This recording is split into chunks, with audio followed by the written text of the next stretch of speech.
to talk a little bit about my kit. So what I'm actually going to do is show you guys basically a little bit about my kit, a little bit about what I have here and what I use to do this. So I actually have 3 different types of super glue.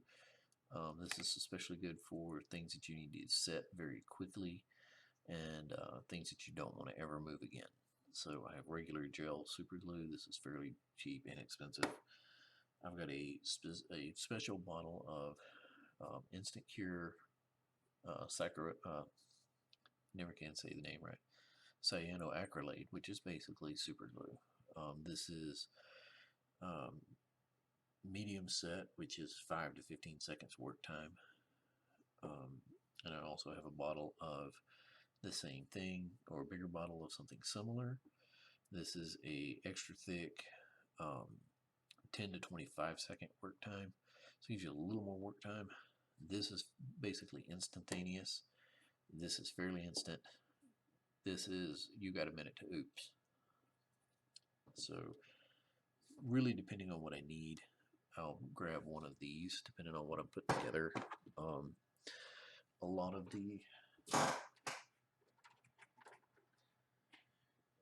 the larger parts on this guy, because of the type of plastic that it is, it only went together using crazy glue, so I had to use those specific glues on this.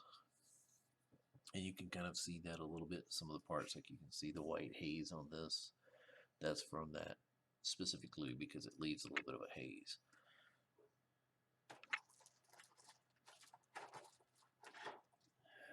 Otherwise, my preferred glue is this Citadel plastic.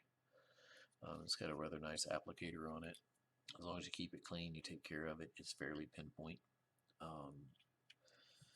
And of course, you know, it sits in different positions. You can either stand it up or you can sit it at an angle, however you want to do it. Stuff is fairly nice. It is name brand specific, so that is kind of a downside because you're going to pay for what this stuff is worth. If you have the option, there's a glue that a few of my friends use. I haven't switched to yet. I'm actually trying to go through this first. But it comes in a glass bottle and it's actually got a brush applicator on it. More than likely, I would clean one of these out, use some acetone or something, clean this out real well. Or I'll get a bottle specific to something like this, fill it with that stuff so that I've got the little pinpoint applicator or I've got the brush. So either or on that. And you can probably hear the kitties playing in the background. Other things I use, basic tools. I'll show you that in a moment. And like I said, when I travel, I use these, and they're basically fishing tackle boxes. So as you can see, they've got little individual containers inside of them. And this is specifically one I use for gaming or for doing trips. It's got my paintbrushes in it, all my files, my rat tails, my little sanding sticks, a few pens and some permanent markers, pencil. These are a few more of my tools that I have in here. I have a rather nice set of tweezers for holding small parts.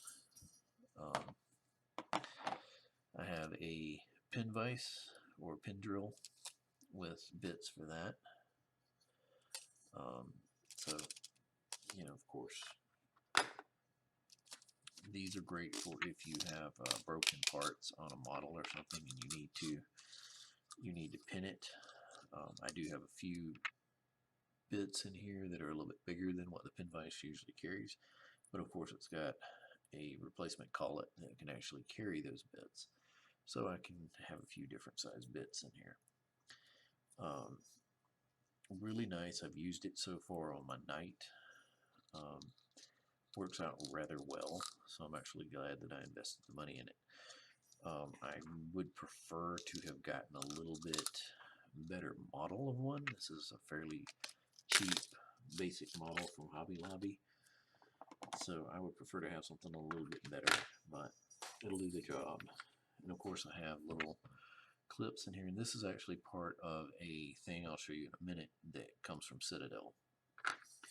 And of course, I have my gaming dice. Pretty much you play the entire game with D6s. So I have a crap ton of D6s. Magnets. These are like indispensable. And this is parts for my 2 guns on my Scorpion destroyers, which are being painted. So these will go on once that's done. So I'll have to get these painted once the main guys are painted. And pretty much everything stays in here, so that when I travel, I just close the lid, snap it up, throw it in that blue bag, and I can carry everything in one trip that I want to take. Again, when I'm doing assemblies, I'll put parts in here, that way I don't lose anything. And I've got like 3 or 4 of these. One's got paints in it. Works rather well for keeping track of paints and parts and tools and anything else you need.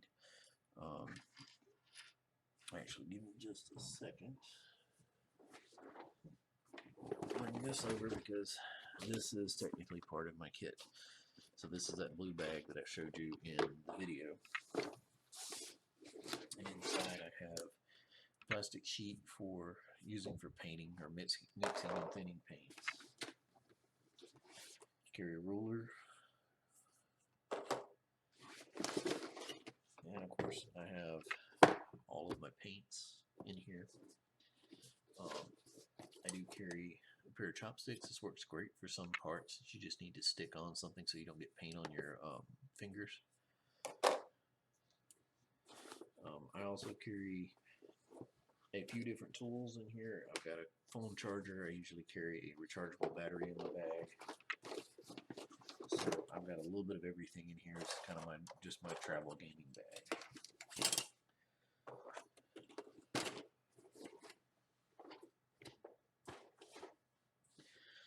If anything, the military taught me to be prepared, so that's kind of where that evolved. Other tools I have 2 mold line tools. This one actually came in a learning to paint Warhammer models kit, along with this pair of snips.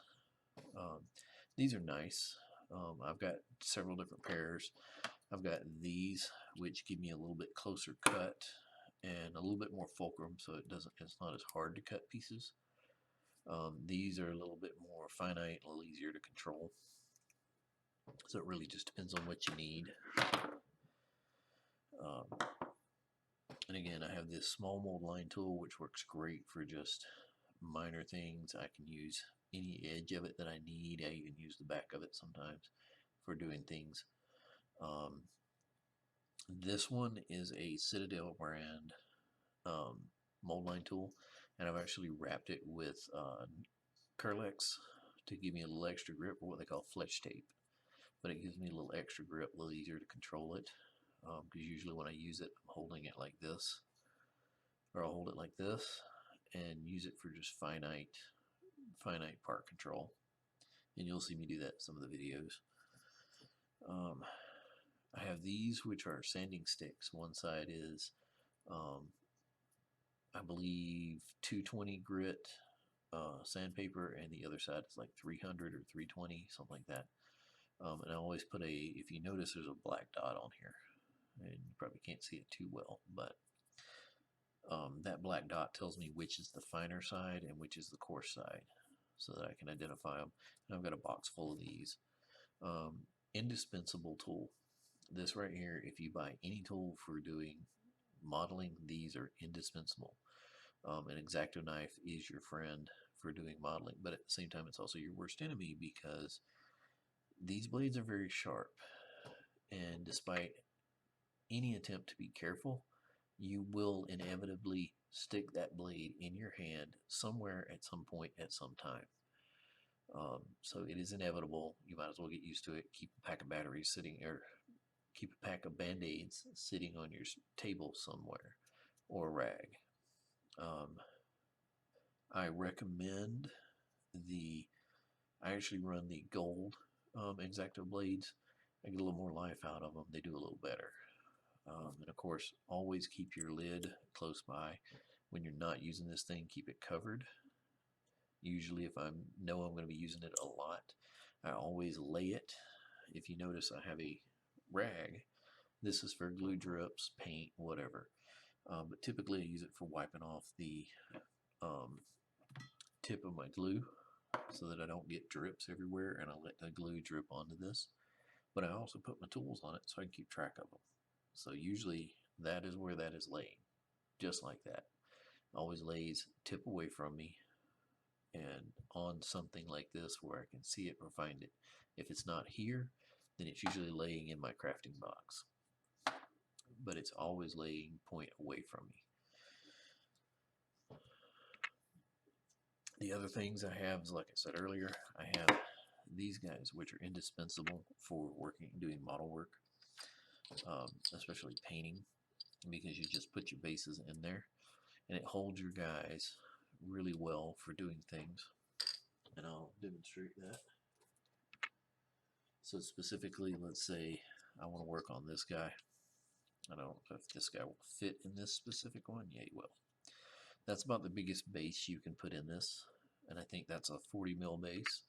I do have a bigger one of these that's up in my tools box that will hold the larger bases, but I use this thing for all sorts of stuff. And there's a little attachment, or there's a little plate or panel that goes underneath here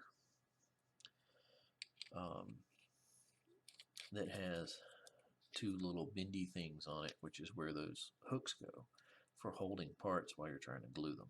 But I just took it off because usually when I'm assembling like all of these guys, they have such little fiddly bits that rather than fighting with trying to hold them like this while I'm trying to stick something on there, I can actually hold this, or I can leave it sitting down somewhere and I can work on it. It gives me a little more weight, a little more stability.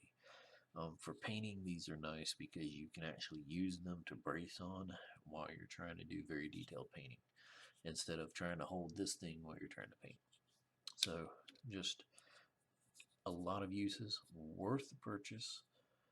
I would recommend them, but definitely you can get a lot of different uses out of these. So I have 2 or 3 of those now.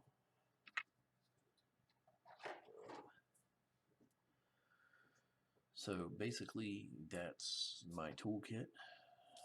That's what I use to do all of this work with, and that's kind of a tour of my work area and basically my things. So I hope you guys enjoyed that.